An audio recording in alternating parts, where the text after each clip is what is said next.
안녕하십니까. 이재명이가 지금요, 진짜게 우리 안보로 자해극을 벌이는 이런 데 글을 조금 전에 올렸는데 속보로 뜨고 있습니다. 심각한 게 문제입니다. 이재명이가. 뭐라고 이제 글을 올렸느냐. 오늘 뉴스 중에 이런 게 있었습니다. 오늘 뉴스 중에 우리나라 이제 병력 자원이 감소한다. 저출산이니까 병력 자원이 감소해가지고요. 실제 2040년에 되면 2040년 그럼 이게 우리나라 군이 27만으로 준다는 거예요. 27만. 2040년에 되면 27만으로 이게 준다. 근데 북한은 어떻게 된다? 실제 북한은요. 어른데 인구가 줄질 않거든요. 북한은.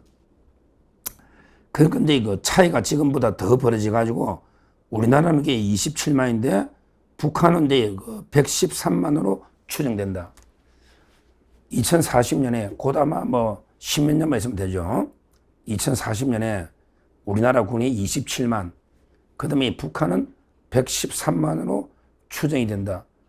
이런 식으로 병력이 차이 나면요. 좀 심각한 문제가 생깁니다. 군사 전문가들이 볼 때요. 요거는 법칙인데 군사 전문가들이 볼 때 미국에서도 그래요.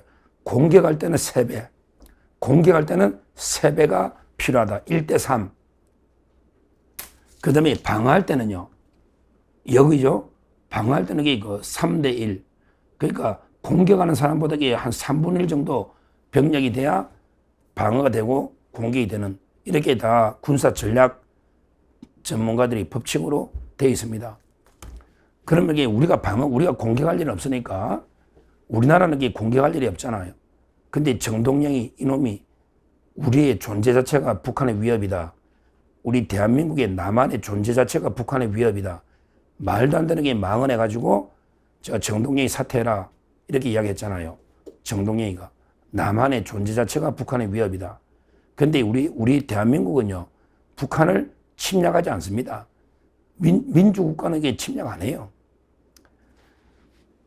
근데 방어를 하려면요 3분의 1이라 했잖아요. 제가 조금 전에 3분의 1. 그러니까 근데 북한이 113만이면 우리나라 27만이면 3분의 1이 무너지잖아요. 거의 아마 이제 뭐 한 4분의 1?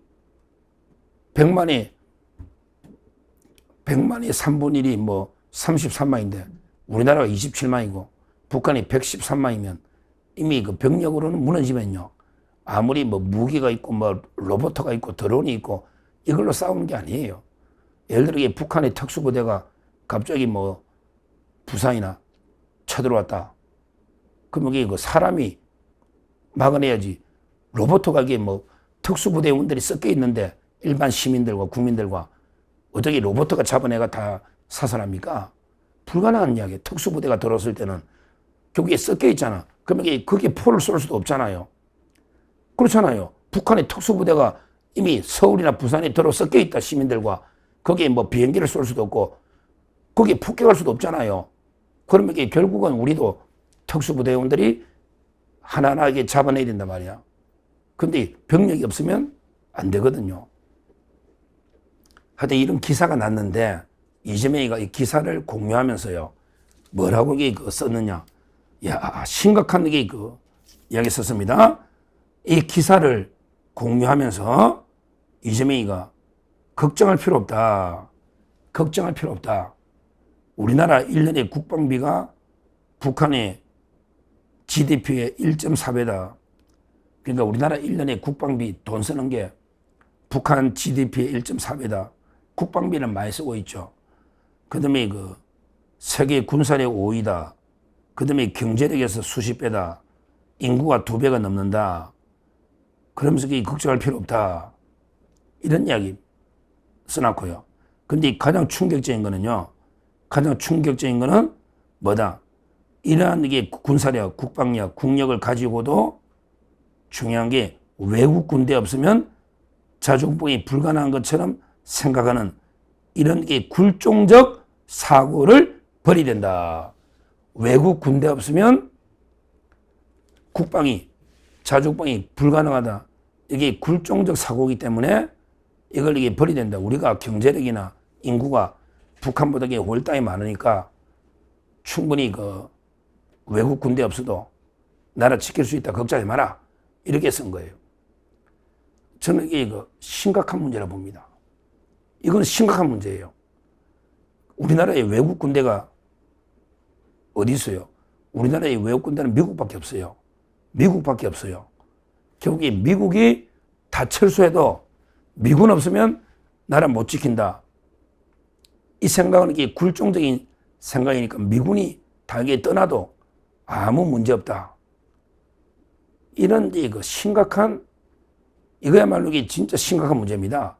완전히 나라를요, 거의 뭐 북한에 갖다 바치는, 우리 그 무장해제하는 심각한 문제다.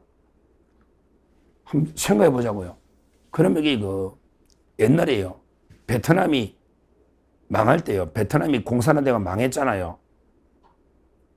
맞죠? 베트남이 공산화될 때, 그때 북베트남, 거각국의 남쪽의 베트남 하고 저 베트콩들 뭐 이쪽 하국의 어디가 무기가 많고 어디가 이게 경제력이 뛰어나고 어디가 이게 인구가 많았습니까? 어디가 많았어요? 당연히 저쪽에 북쪽에요. 호치민, 베트콩들요. 거기에 무슨 경제가 있고 뭐가 있어요? 그런데 결국 공산화 됐지 않습니까? 왜냐하면 이게 남베트남이 완전히 부패해가지고요. 북한이, 미국이 무기를 아무리 주면 뭐예요? 지원해주면 전부 팔아먹고 자기 배만 채우고 이러니까 이게 결국 나라가 망했지 않습니까? 더 예를 더 들어보면요. 중국의 모택동이하고요. 그 다음에 장개석, 대만, 한국이 처음에 싸울 때요. 어떻게 됐습니까? 중국의 공산당이요. 몇 명 없었어요. 자기들에게 대장정이라 하는데, 장정은 이게 대장정이에요. 도망 다녔죠. 근데 이게 10,000km 이상 도망 다닌 거예요. 10,000리 이상, 몇천 킬로 도망 다닌 거예요. 그래서 이게 결국 남은 사람이 몇만이 없었어요. 몇만이 없었고, 거기에 연안에 처박혀가지고 거의 경제가 어디 있고 병력이 어디 있었어요. 근데 그때 장개석이 4차, 5차까지 톱을 하면서 완전히 쪼그러들었잖아요. 근데 끝내 어떻게 됐어요? 압도적인 10배가 넘는 병력, 압도적인 병력에 나라 경제를 다 잡고 있어도요. 결국에 모택동 공산당한테 무너진 겁니다. 이 말은 이게 인구나 그 다음에 돈으로 전쟁하는 게 아닙니다. 인구나 돈으로 전쟁하는 게 아니에요. 지금 북한하고요. 그러면 이게 전쟁한다. 우리가 경제력만 뛰어나면 인구가 2배면 이깁니까? 인구가 2배면 이기느냐고요. 역대 전쟁 중에 역대 전쟁의 역사를 좀 보라고. 이재명 무식한 놈 좀 보라고. 옛날에 페르시아하고 그리스 전쟁부터 아테네, 스파르타 한번 보라고. 페르시아가 몇십 배 경제력과 몇십 배 병력, 몇십 배 있어도 졌잖아. 페르시아 전쟁부터 전쟁의 역사를 한번 보라고. 돈이 많고 인구가 많고 이런 나라가 이긴 게 아니야. 그런 나라 이긴 게 없습니다. 전쟁의 역사를 보면 그렇잖아요. 그럼 이게 옛날에 청나라가 명나라 무너뜨릴 때는 여진족 청나라가 인구가 많고 그랬습니까? 저 세계적인 대제국 완전히 원나라 있잖아요. 원나라 징기스칸. 원나라에게 인구가 얼마 됐어요? 병력이 10만 유제인 겁니다. 병력이 그렇게 인구가 많지 않고 경제력이 없었죠. 초원지대. 그런데 전 세계 제국을 건설한 거 아닙니까? 이게 전쟁이 보여주는 역사입니다. 우리나라가 인구가 2배라서 북한보다, 북한에게 완전히 전쟁이 10년씩 복무한, 저 10년씩 복무하잖아요. 거의 최정예화돼 있는데 우리나라에 군대 안규백이처럼 방위장관 갔다 오거나 또 우리 1년 몇 개월 근무하잖아요. 18개월. 이래가지고 어떻게 실전경을 샀습니까?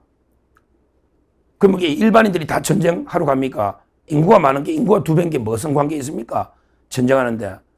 그러면 이게 뭐 경제가 돈만 있으면 이게 무조건 이게 이깁니까?